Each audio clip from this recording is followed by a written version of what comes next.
అమ్మా, నేను మాట్లాడే మాటలు చాలా జాగ్రత్తగా వినాలి. అసలు ఈ దేశానికి మనం ఏమవుతాం అమ్మా?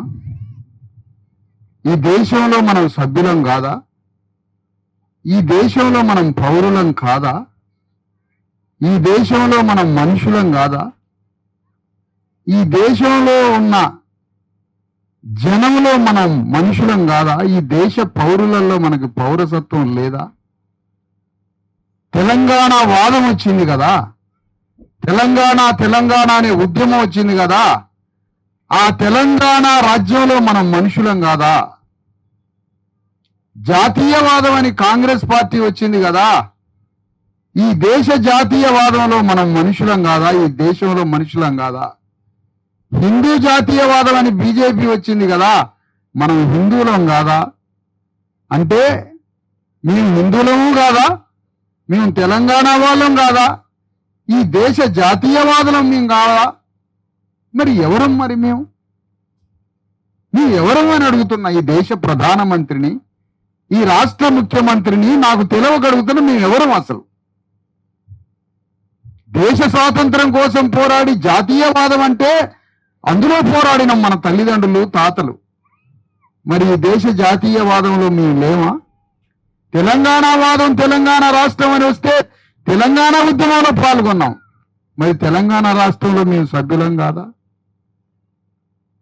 కాదనే తెలిపోతుంది కదా.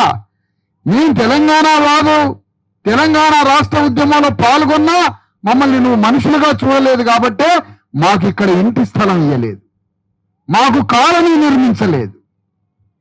మేము బతకడానికి భూమిపుత్రులమైనటువంటి వాళ్ళం. ఈ భూమికి యజమానులైనటువంటి ఆదివాసి. మనకి రాజ్యాంగం ఏం పేరు పెట్టిందో తెలుసా? ఏం పేరు పెట్టిందో తెలుసా? చెప్పండి, మనకి రాజ్యాంగం ఏం పేరు పెట్టిందో? Indigenous people. ఈ దేశ భూమిపుత్రులమాట మనం, ఈ దేశ యజమానులమాట మనం. ఇది రాజ్యాంగం చెప్పిన మాట. ఇది ఇండిజినియస్ పీపుల్ అంటే ఈ భూమిపుత్రులం మనం. మనమే నిజమైన ఆదివాసులం అని చెప్తుంది రాజ్యాంగం. కానీ నిజమైన భూమిపుత్రుడికి భూమి లేదు కదా. ఇది ఎక్కడి అమరం? ఇది ఎక్కడి అన్యాయం? ఇది ఎక్కడి పాపం అంటున్నా. ఈ దేశ భూమిపుత్రుడికి భూమి లేదా? ఈ భూమికి యజమానికి భూమి లేదా? ఎంత ఘోరం, ఎంత ఘోరం, ఎంత అన్యాయం. అందుకనే తెలంగాణ ఉద్యమంలో పాల్గొన్నా కూడా తెలంగాణ వాడిగా మమ్మల్ని చూడలే. జాతీయవాద కాంగ్రెస్ పార్టీలో పాల్గొన్నా మమ్మల్ని ఈ దేశ జాతీయవాదంలో మమ్మల్ని దేశవాసులుగా చూడలే. హిందూ జాతీయవాదం అని బీజేపీ వచ్చినా మమ్మల్ని హిందువులుగా చూడలే. కానీ ఇప్పుడు మీ దగ్గరికి ఒక ఉద్యమం వచ్చింది. అదేమిటో తెలుసా? బీసీ, ఎస్సీ, ఎస్టీ అందరం కలిసిన ఒక వేదిక జేఏసీ వచ్చింది. భవనాలు కట్టి, ఇండ్లు కట్టి, కరెంట్ ఇచ్చి, స్కూల్ కట్టి, హాస్పిటల్ కట్టి, అన్ని సదుపాయాలతో ఒక అద్భుతమైనటువంటి ప్రభుత్వ కాలనీ ఇక్కడ కట్టేంత వరకు మనం యుద్ధం చేయాలని కోరుతా ఉన్నా. ఈ కాలనీ దేశంలోనే ఒక ఆదర్శ కాలనీ లాగా కట్టేంత వరకు చంటి బిడ్డలతో సహా ఈ పోరాటంలో మనం యుద్ధం చేయాల. ఇది మన ఆత్మగౌరవం కోసం పోరాడే యుద్ధం. నీ కడుపున పుట్టిన బిడ్డల కోసం చేసే యుద్ధం ఇది. ఒక్కటే గుర్తుపెట్టుకోండి అమ్మా, చావారేవో తెలుసుకోవాలి మనం. ఇక్కడ పక్క భవనాలు మనం కట్టించుకోవాలి ప్రభుత్వంతో. ఇది 100% ప్రభుత్వ భూమి. దొంగలు, గజ దొంగలు ఈ భూమిలోకి జొరబడి ఇది రియల్ ఎస్టేట్ గా మార్చి, ఈ రియల్ ఎస్టేట్ లో ప్రభుత్వాధికారులను భాగస్వాములు చేసి, ఈ రియల్ ఎస్టేట్ లో పాలక వర్గాలని, రాజకీయ నాయకులను భాగస్వాములు చేసి, రాజకీయ నాయకులు, పాలక వర్గమైనటువంటి ప్రభుత్వ అధికారులు, రియల్ ఎస్టేట్ వ్యాపారులు, మన జాతుల్లో ఉండే కొంతమంది బ్రోకర్లు, 4 ముఠాలు ఒక్కటై ఈ స్థలం మొత్తం మనకి రాకుండా చేస్తున్న కుట్రదారులుగా చేస్తున్నారు అంతా. కాబట్టి మనం యుద్ధం చేయాల్సిందే. ఈ యుద్ధం మీరొకటే గుర్తుపెట్టుకోండి, మన జీవితంలో ఇక్కడ ఒక అద్భుతమైన కాలనీ నిర్మాణం కావాలి, భవనాలు వెలవాలి.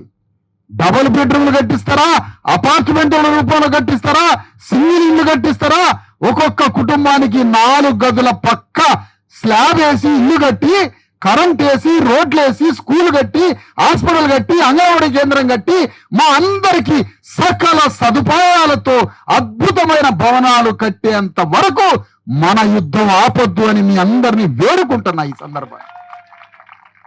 అమ్మా, ఇది నేను మిగతా రాజకీయ పార్టీల నాయకుల లాంటి మాటలు కాదమ్మా.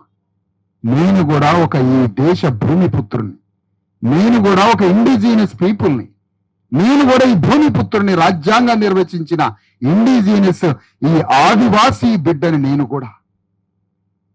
మనం పోరాడాలి. ఎవరి కోసం? నీ కడుపున పుట్టిన బిడ్డల కోసం పోరాడాలి. ఇవాళ మళ్ళా చెప్తున్నామ్మా, గోడం గణేష్ ఒక్కడు కాదు, అతనితో నా మరణం వరకు యుద్ధం చేస్తాయి. దీనికోసం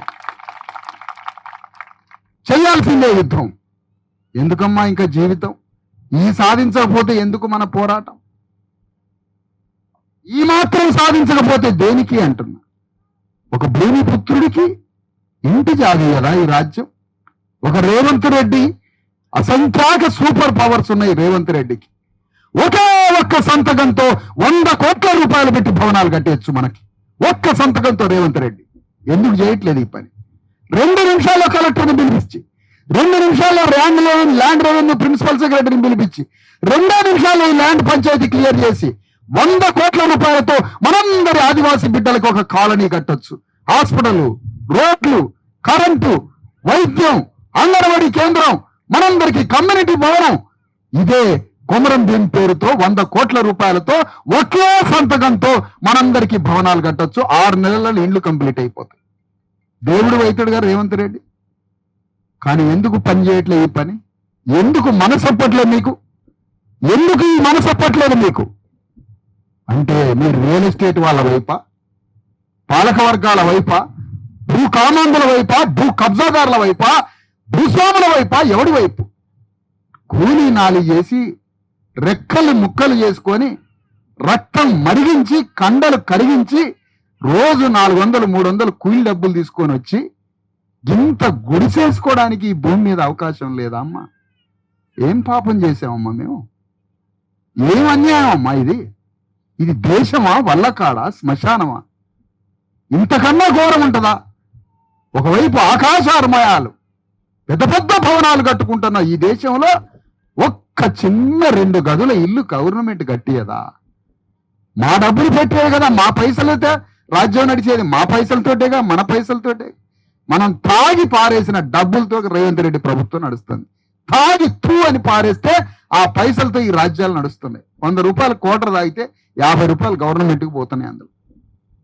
నేను అడుగుతున్నమ్మా, మన చంటి బిడ్డల్ని కడుపులో పెట్టుకొని, చంటి బిడ్డల్ని సంకనేసుకొని, గర్భిణీ స్త్రీలతో సహా ఈ ఆదిలాబాద్ జిల్లా కలెక్టరేట్ కార్యాలయం ముందు కూర్చొని ఆమరణ నిరాహార దీక్షలు చేసి గోడం గణేష్, నేను, ఉద్యమ నాయకులు అందరం ముక్త కంఠంతో కలెక్టర్ దిగొచ్చి మనకి ఇండ్ల పట్టాలు ఇచ్చి, కరెంట్ ఒకటే కాదు, కరెంటు దానంతనే వస్తుంది.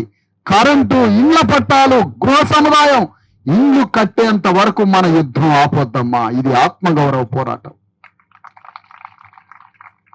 అమ్మా. నాకు ఈడ వీలున్నంత వరకు ఈ జిల్లాలో ఉన్నంతకాలం నాకు కూడా గుడిసేయండి. నేను వచ్చి ఇక్కడ ఈ గుడిసెలో 4 రోజులకు ఒకసారి వచ్చి ఉంటా.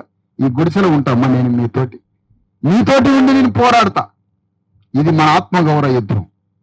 ఇది వదిలిపెట్టొద్దు ఈ పోరాటం. నువ్వు ఒక 4 గదుల ఇల్లు కట్టిస్తే 2 ప్రయోజనాలు నీ బిడ్డకి. ఏంటో తెలుసా? నువ్వు మరణించినా నా తల్లి యుద్ధం చేసి, నా తండ్రి పోరాడి, నా అన్న యుద్ధం చేసి, ప్రభుత్వం మీద నా అన్న నా తల్లి యుద్ధం చేసి నాకు 4 గదుల ఇల్లు కట్టించింది నా తల్లి, నా యుద్ధంలో పోరాడింది నా తల్లి అని బిడ్డ చెప్పుకుంటుంది రేపు భవిష్యత్ తరాలకి. ఆ పోరాటం వారసత్వం ఇచ్చింది దాని వైపు. ఏంటి నీకు ఈ 4 గదుల ఇల్లు ఎట్లొచ్చిందని రేపు 20 ఏళ్ల తర్వాత ఆ బిడ్డను అడిగితే, నా తల్లి యుద్ధం చేసి, నా అన్న యుద్ధం చేసి, నా గోడం గణేష్ అనే వీరుడు, నా మనోజ్ అనే వీరుడు, నా రేణుక అనే వీరురాలు, వీర వనిత యుద్ధం చేసి సమ్మక్క సారలక్కలాగా పోరాడి ఇక ఈ 4 గదుల ఇల్లు కట్టించిపోయినరు. అందుకని నేను చల్లగా ఈ 4 గదుల బతుకుతున్నా అని 40 ఏళ్ల తర్వాత నీ బిడ్డ చెప్పుకోవాలా. 4 గదుల ఇల్లే కాదు, ఆ బిడ్డకు నువ్వేమిచ్చినావో తెలుసా? 4 గదుల ఇల్లు ఒక్కటే ఇయ్యలే, పోరాటం అనే వారసత్వం ఇచ్చినావు. మళ్ళా బిడ్డ పోరాటం చేస్తుంది దేశం మీద. 2 ఇస్తున్నావు, నువ్వు పోరాటం ఇస్తున్నావు, 4 గదులు ఇస్తున్నావు. అందుకని భవనం, రెడ్డి భవనం కట్టుకోవడానికి అవకాశం ఇచ్చినావు కదా. రేపు వెలమోళ్ళకి భవనం కట్టడానికి కూడా సౌండ్ సెట్ చేయాలి బాబు. నా సౌండ్ ఎట్లా వస్తుందో కూడా చూసుకోవాలా.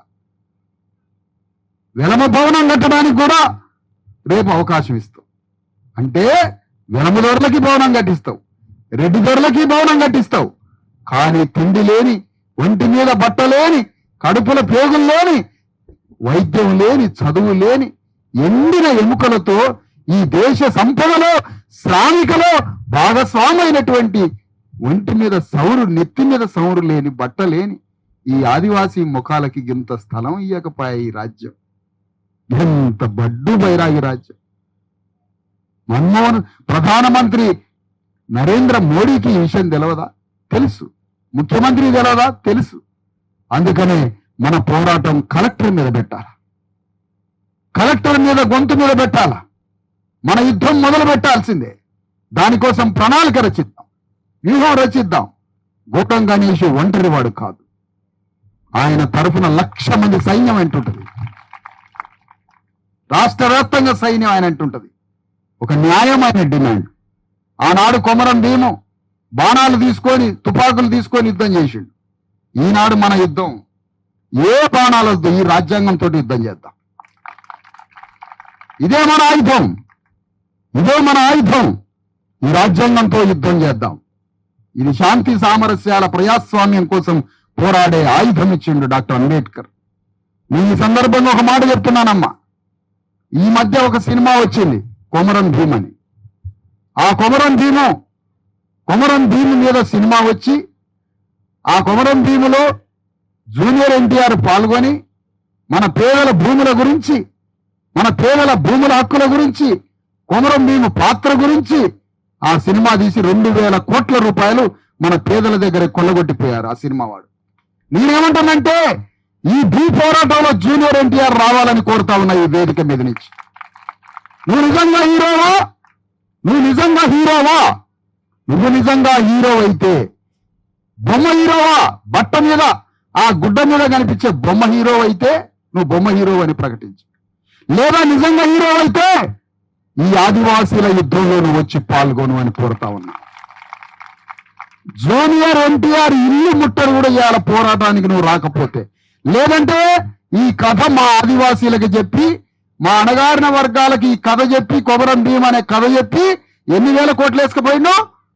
2,000 కోట్ల రూపాయలు వేసుకొని పోయిండు జూనియర్ ఎన్టీఆర్. ఏ కథ చెప్పి? మన ఆదివాసీల భూ పోరాటం అనే కథ చెప్పి, కొమరం భీము కథ చెప్పి పైసలు వేసుకుపోయిండు. తమిళనాడులో కొంతమంది హీరోలు సినిమాలు తీస్తారు, పేదల పక్షాన యుద్ధము చేస్తారు. తమిళనాడులో హీరోలు సినిమా తీస్తారు, ప్లస్ నిజంగా జనాల్లోకి వచ్చి యుద్ధం చేస్తారు. కానీ మన తెలుగు హీరోలు కేవలం సినిమా థియేటర్ల బొమ్మ మీదనే యుద్ధం చేస్తారు. నిజంగా జనాల్లోకి వచ్చి యుద్ధం చేస్తాడు ఎవడైనా సినిమా హీరో?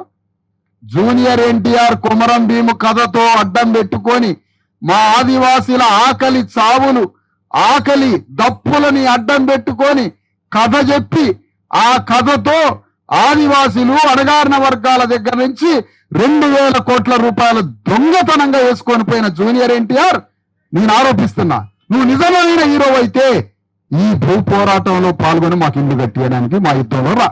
గౌతమ్ గణేష్ తోటి చేయగలుపు, విశారదంతో చేయగలుపు.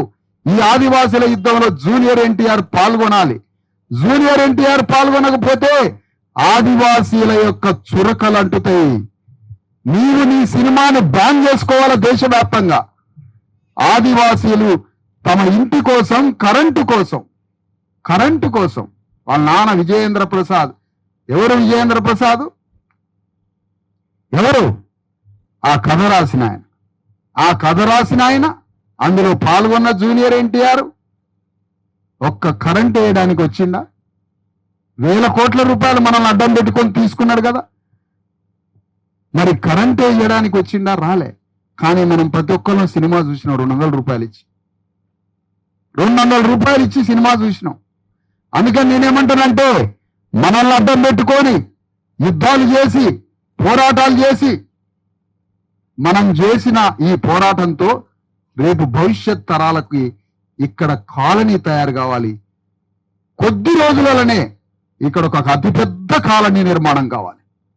ఆ కాలనీలో మన బిడ్డలు కళకళగలాడేటట్టుగా ఇక్కడ ఒక మంచి స్కూల్ కనపడాలి, ఒక మంచి హాస్పిటల్ కట్టుకోవాలి.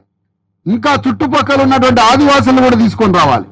ఒక పెద్ద కాలనీ నిర్మాణం, 2 అంతస్తులు 3 అంతస్తులు అపార్ట్మెంట్లు కడతారో, డబుల్ బెడ్రూమ్ కడతారో, సింగిల్ బెడ్రూమ్ కడతారో, మాకు మహిళల పేరు మీద పక్కా ఇల్లు కట్టి ఆ స్థలంతో ఇంటి పట్ట కాగితాలు ప్రతి మహిళ చేతికి ఇచ్చి హాస్పిటల్, స్కూల్స్, రోడ్లు, కరెంటు అన్ని సదుపాయాలు కల్పించేంత వరకు మన యుద్ధం కొనసాగాలి.